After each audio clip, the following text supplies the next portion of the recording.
కార్యక్రమాలకు వెచ్చేస్తుంది. అది ఫ్యాక్ట్. అందువల్ల ఏదో మేమే చేసామనేది కరెక్ట్ కాదు.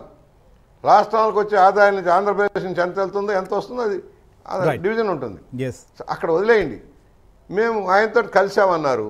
ఇంత దుర్మార్గ పరిపాలన చేస్తూ ఉంటే, హక్కులు హరిస్తూ ఉంటే, ప్రజాస్వామ్య హక్కులు హరిస్తూ ఉంటే, రాజ్యాంగ వ్యతిరేకంగా పనిచేస్తూ ఉంటే, హత్యా రాజకీయాలను ప్రోత్సహిస్తూ ఉంటే, సొంత బాబాయిని హత్య చేస్తే మీ సిబిఐ ఎంక్వైరీ చేయకుండా అడ్డుపడితే ఎందుకు మీరు నిరోధించలేకపోయారు?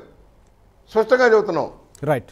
ఆంధ్రులంతా, ఆంధ్రప్రదేశ్ ప్రజలంతా కూడా విశాఖ ఉక్కును ప్రైవేటీకరణ వ్యతిరేకిస్తా ఉన్నారు. ఆంధ్రప్రదేశ్ ప్రజలంతా వ్యతిరేకిస్తా ఉన్నారు. ఎందుకు ప్రైవేటీకరణ కోసం మొక్కుతా ఉన్నారు? ఇవన్నీ కూడా ప్రశ్నార్థకాలు. నేను చెప్పేది ఏదైతే రాష్ట్రానికి సహకారం అందించాలి. మేము కోరేది ఇవాళ శత్రుత్వం కాదు. ఇప్పుడు శాశ్వత మిత్రులు ఉండరు, శాశ్వత శత్రులు ఉండరు. రాజకీయాలు కలుస్తూ ఉంటారు, విడిపోతూ ఉంటారు. మేము ఆ రోజు చెప్పాం, ప్యాకేజీ విషయంలో స్పెషల్ పర్పస్ వెహికల్ పెట్టుకోమన్నారండి. నేను కూడా అసెంబ్లీలో డిబేట్లో ఉన్నాను సీరియస్గా. మేము మాకు 15th ఫైనాన్స్లో వచ్చేటప్పటికి కొత్తగా 14th ఫైనాన్స్ కమిషన్ వద్దని చెప్పింది. దాని ప్రకారం మేము హోదా ఇవ్వలేకపోతున్నాం, ఇతర రాష్ట్రాలు కూడా తీస్తున్నామని చెప్పి ప్యాకేజీ ఒప్పించారు. ఆ రోజున ఒప్పించారు. మరి అమలైంది. వినండి సార్, వినండి. ఎందుకు ప్యాకేజీ పూర్తి స్థాయిలో అమలు చేయకపోగా మీరు అప్పులు తెచ్చుకోండి తర్వాత తీరుస్తామంటే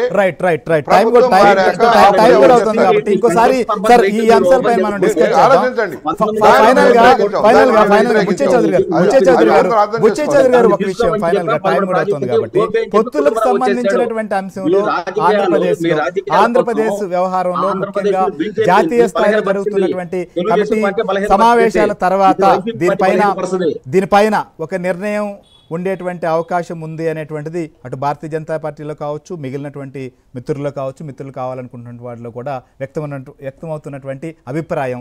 అయితే అధికార పార్టీని కొంత ఈ పరిణామం జరగగానే వాళ్ళకు భయం అనేది కనిపిస్తోంది. సో ఈ భయానికి కారణం ఏంటి? ఖచ్చితంగా దీనిపైన ఎప్పుడు క్లారిటీ రాబోతోంది పొత్తుల పైన అంటే ఏం చెప్తారు? విషయాలు ఒక శ్రేయర్ గారు ఇవాళ మోడీ అమిత్ షా గారు పిలిచారు, కలిసి ప్రయాణం చేద్దామన్నారు. మా నాయకులతో మాట్లాడి మళ్ళీ కలుస్తామని చెప్పారు. దాని ప్రకారం అక్కడికి అయింది. ఇవాళ మరలా కలిసి ప్రయాణం చేస్తామా లేదనేది ఉన్నత స్థానంలో నిర్ణయాలు చేస్తారు. బహుశా విల్సన్ గారు లాంటి స్థానిక నాయకులు, ఆంధ్రప్రదేశ్ నాయకులు మాకు వద్దంటున్నారు కనుక మరి దాన్ని గమనంలోకి తీసుకుంటారా, లేక జాతీయ ప్రయోజనాలు అభిప్రాయాలు